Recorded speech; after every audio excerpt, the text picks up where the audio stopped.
दोस्तों हमारे चैनल दर्पण ज्ञान सागर में आप सभी का स्वागत है।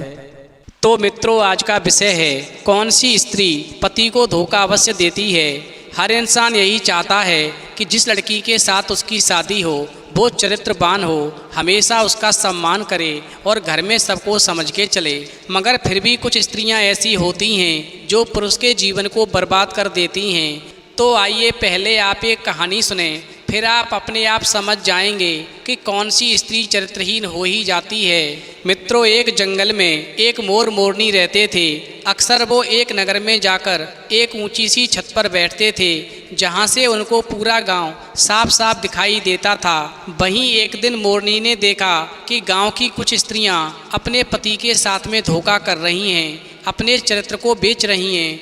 फिर वो मोरनी अपने मोर से कहने लगी, प्रीतम, मैं ये जानना चाहती हूँ कि चरित्रहीन स्त्रियों की पहचान कैसे की जा सकती है। फिर मोर कहने लगा, पहले मैं तुम्हें एक कहानी सुनाता हूँ, पहले इस कहानी को ध्यान से सुनो, फिर मैं तुम्हें बताऊँगा कि चरित्रहीन स्त्रियों की पहचान कैसे करनी चाहिए।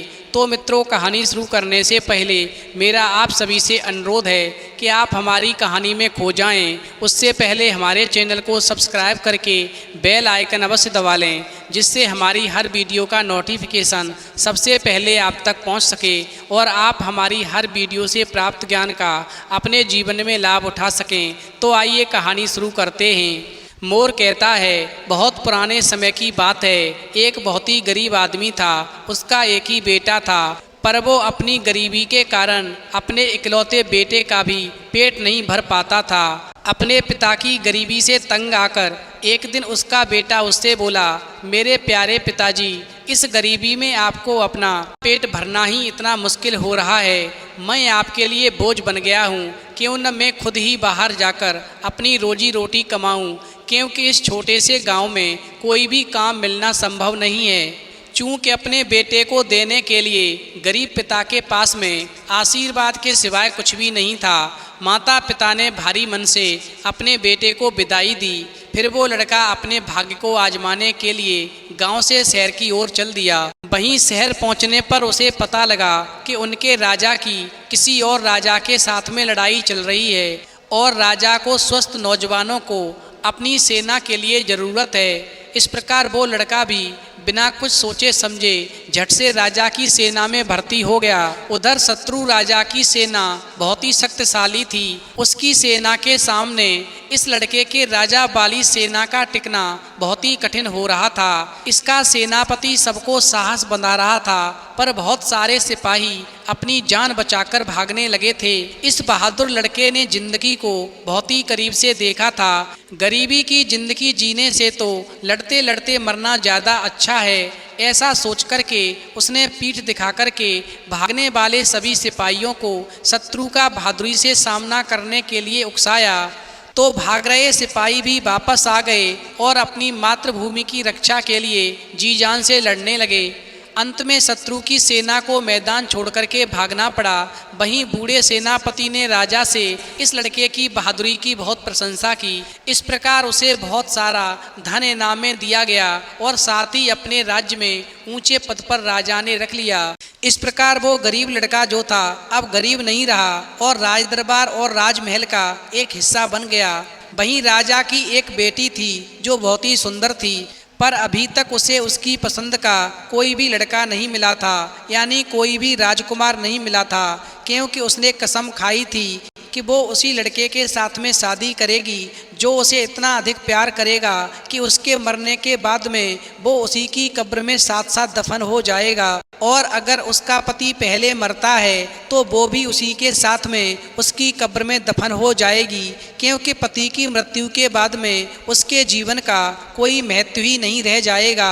वहीं राजकुमारी की ये बेहूदी सी कसम किसी भी लड़के को पसंद नहीं थी, यानी किसी भी राजकुमार को पसंद नहीं थी। इसी वजह से उस राज्य का कोई भी लड़का यानी कोई भी राजकुमार उस राजकुमारी से विवाह करने का इच्छुक नहीं था। पर इस गरीब लड़के को राजकुमारी से पहली नज़र में ही प्यार हो गया था। वो किसी भी हालत में उससे शादी करने के लिए तैयार था।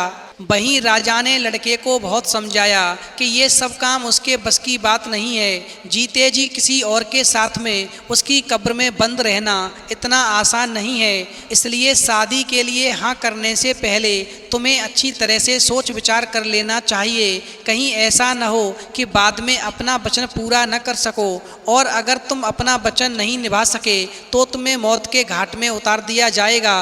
वहीं मोर आगे कहता है, इस प्रकार राजा के काफ़ी समझाने के बाद भी वो लड़का जो था अपनी बात पर डटा रहा। अंत में राजा को अपनी बेटी की शादी उसके साथ में करनी पड़ी। वहीं काफ़ी समय तक दोनों पति पत्नी बहुत ही सुखी जीवन बिताते रहे। पर एक दिन अचानक ही राजकुमारी बहुत बीमार पड़ गई। किसी भी वैद्य की दवा उस राजकुमारी को ठीक नहीं कर सकी। काफ़ी दिन तक बीमार रहने के बाद में एक दिन उस राजकुमारी की मृत्यु हो गई। अब तो उस लड़के को अपनी पत्नी के साथ ही उसकी कब्र में तब तक रहना था जब तक वो भूख से मर नहीं जाता। वहीं राजा को उस लड़के पर तरस आ गया तो उसने अपनी बेटी के लिए एक बड़ी सी कब्र बनवाई और उस लड़के के लिए कुछ दिनों का खाना पानी भी उस कब्र में रखवा दिया। वहीं बेचारा लड़का उस भोजन में से बहुत ही कम भोजन करता जिससे वो कुछ लंबे समय तक जीवित रह सके, क्योंकि जीते जी मरना उतना आसान नहीं था जितना उसने सोचा था। पर अब इस कब्र में घुट घुट कर मरने के अलावा उसके पास में कोई और रास्ता नहीं था, क्योंकि बाहर निकलने पर राजा के सिपाहियों को उसे जान से मार देना था। वहीं धीरे धीरे उसका भोजन और पानी भी खत्म होने लगा। अब तो वो अपनी मौत का इंतजार करने लगा। तभी एक दिन उस कब्र में एक बड़ा सांप घुस गया। वहीं लड़के ने अपनी तलवार से उस सांप के 3 टुकड़े कर दिए। वहीं अगले दिन एक और सांप उस कब्र में घुस आया, पर पहले वाले सांप को मरा देख करके वो एकदम से वापस चला गया।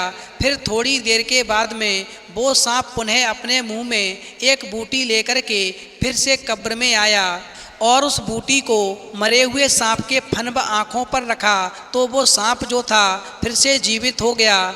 और फिर उस लड़के के देखते ही देखते दोनों सांप जो थे कब्र से गायब हो गए, पर वो अपनी बूटी वहीं पर छोड़ गए। इधर लड़के ने सोचा क्यों न मैं इस बूटी को अपनी पत्नी के मुंह और आँखों पर रखूं, शायद वो जिंदा हो जाए। और फिर ऐसा सोच कर के उस लड़के ने वो बूटी उठाई और अपनी पत्नी के मुंह और आँखों पर रख दी। वहीं थोड़ी देर के बाद में उसकी मृतक पत्नी ने आंखें खोल दी और वो अपने पति को अपने पास देख कर के बहुत ज़्यादा हैरान हुई। वहीं उसके पति ने उसे कब्र से बाहर निकाला। उधर राजकुमारी ने कब्र का दरवाज़ा खटखटाया तो सिपाहियों ने राजा को इसकी सूचना दी। वहीं राजा ने खुद आकर उस कब्र का दरवाज़ा खुलवाया और अपनी लड़की को फिर से जीवित देख कर के बहुत हैरान हुआ। उधर उस लड़के ने सिवाय अपनी विश्वसनीय नौकर के किसी को भी सांपों की बूटी के बारे में नहीं बताया। उसने वो बूटी अपनी पत्नी को भी नहीं बताई, क्योंकि स्त्रियों के पेट में बात नहीं रुकती है। क्योंकि विद्वानों का भी कहना है स्त्री को कभी भी कोई गुप्त राज की बात नहीं बतानी चाहिए, क्योंकि उनके पेट में बात नहीं रुकती है। ये बात रावण ने लक्ष्मण से भी कही थी। उधर उस लड़के ने वो बूटी अपने नौकर को संभाल कर रखने के लिए दे दी और ये सोचकर दी कि कब इस बूटी की जरूरत पड़ जाए। वहीं उस विश्वसनीय नौकर ने भी उस बूटी को संभाल कर रख दिया। वहीं मोर आगे कहता है कि सांपों की बूटी से उस राजकुमारी की आदतें बहुत बदल गईं। अब वो उस लड़के से इतना प्यार नहीं करती थी जितना पहले किया करती थी। अब वो बात बात में उससे झगड़ती थी और खुद को अपने पिता की गद्दी का मालिक समझती थी। इस प्रकार एक दिन उसने अपने पति के साथ में दूर देश की यात्रा की योजना बनाई। वहीं राजा ने अपनी बेटी और दामाद के लिए जहाज को बहुत सारी सुविधाओं से भर कर के उन दोनों को रवाना कर दिया। इस प्रकार जहाज को चलाने वाला कैप्टन उस राजकुमारी को अब अपने पति से भी ज़्यादा पसंद आ गया और उसने अपने पति से अपना पीछा छुड़ाने के लिए उस कैप्टन से सहायता मांगी और उसे विश्वास दिलाया कि वो उसके मरने के बाद में उसके साथ में शादी कर लेगी। वहीं कैप्टन भी उस सुंदर राजकुमारी पर इतना मोहित हो गया कि उस लड़के को मारने की योजना बनाने लगा।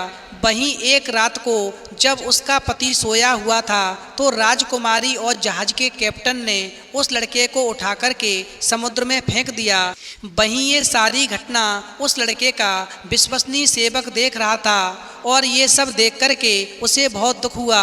तभी उसे सांपों की वो बूटी याद आई जो उसने एक डिब्बी में रखी हुई थी। और फिर वो सेवक जो था चुपचाप उस जहाज से निकला और आपातकाल के समय इस्तेमाल होने वाली एक नाव निकाली और उस लड़के को बचाने के लिए वहाँ से चल पड़ा। उधर राजकुमारी ने कैप्टन को जहाज को वापस अपने पिता के घर ले जाने की आज्ञा दी। उधर विश्वसनीय सेवक ने समुद्र के गहरे पानी से युवक को बाहर निकाला और उस बूटी की सहायता से जीवित कर दिया।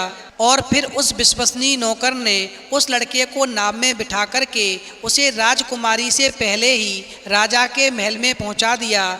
और फिर इस प्रकार लड़के ने राजा को सारी घटना सुना दी, पर राजा को उसकी बातों पर अभी विश्वास नहीं हुआ और वो बोला, मैं ये कभी नहीं मान सकता क्योंकि मेरी बेटी ऐसा नीच काम कभी नहीं कर सकती है। क्योंकि जिस आदमी ने उसके लिए इतने दिन तक उसकी कब्र में गुजारे और उसकी जान बचाई, वो उसे मारने की बात कैसे सोच सकती है, वो चरित्रहीन कैसे हो सकती है। वहीं मोर आगे कहता है कि सच्चाई कभी छुप नहीं सकती। और फिर इतना कहकर उसने राजकुमारी के पति को अपने ही महल में छुपा दिया। वहीं अगले दिन राजा की बेटी का जहाज भी वापस आ गया। वहीं राजा के पास में राजकुमारी बहुत दुखी सी आकर खड़ी हो गई। फिर राजा ने उसे अकेले देखकर पूछा, बेटी तुम अकेली कैसे आई हो, तुम्हारा पति कहाँ है? वहीं राजकुमारी दुख से रोती हुई बोली, क्या बताऊं पिताजी, रास्ते में मेरे पति की तबीयत बहुत खराब हो गई थी और इलाज के बगैर हम उसकी जान नहीं बचा सके। वहीं आज अगर ये जहाज के कैप्टन मेरे साथ में नहीं होते तो ईश्वर जाने ना जाने मेरा हाल क्या होता। वहीं राजा अपनी बेटी की झूठी कहानी चुपचाप सुनता रहा। फिर थोड़ी देर के बाद में राजा ने अपने दामाद को दरबार में बुलवाया। वहीं अपने पति को देख कर के राजकुमारी हैरान रह गई, उसे तो जैसे सांप सूंघ गया। इस प्रकार राजकुमारी जो थी राजा से अपने झूठ बोलने के लिए माफ़ी मांगने लगी, पर राजा ने अपने सीधे साधे और सच्चे पति को धोखा देने के लिए अपनी बेटी को क्षमा नहीं किया। अगर कोई और उसके राज्य में ऐसा काम करता तो राजा उसे जान से मरवा डालता, पर वो उसकी अपनी बेटी थी, इसलिए उसने उसे एक टूटी हुई नाव में उस कैप्टन के साथ में समुद्र में भिजवा दिया। वहीं राजकुमारी के रोने धोने पर राजा ने कोई ध्यान नहीं दिया और इस प्रकार उन दोनों को मरने के लिए समुद्र में छोड़ दिया। और फिर वो टूटी नाव जो थी समुद्र में समा गई और इस प्रकार राजकुमारी और कैप्टन का दोनों का अंत हो गया। वहीं मोर अंत में कहने लगा, अब मैं तुम्हें बताता हूँ कि कौन सी स्त्रियाँ चरित्रहीन होती हैं। तो समझ लो, पति को बिना किसी कारण ताने मारे, इधर उधर बातों को घुमाए, बात बात पर कोसे, पति के साथ कम समय बिताए, पति के घर आने से दुखी हो, तो समझ लेना चाहिए कि कुछ तो गड़बड़ है। क्योंकि ऐसी स्त्री चरित्रहीन होती है और ऐसी स्त्रियों से हमेशा सावधान रहना चाहिए, अन्यथा जीवन खतरे में पड़ जाता है। वहीं कहानी सुनने के बाद में मोरनी कहती है, प्रीतम वास्तव में मेरा मन खुश हो गया। आज की कहानी से मुझे बहुत ही ज्ञान की बातें प्राप्त हुई। जो भी आपने लक्षण बताए हैं ये सारे लक्षण एक चरित्रहीन स्त्री के हैं, इसलिए उस हर पुरुष को सावधान रहना चाहिए जिसकी स्त्री में ये लक्षण हों। तो मित्रों, यदि आपको वीडियो पसंद आई हो तो प्लीज़ आप हमारे चैनल को सब्सक्राइब करें और वीडियो को लाइक शेयर करना बिल्कुल न भूलें।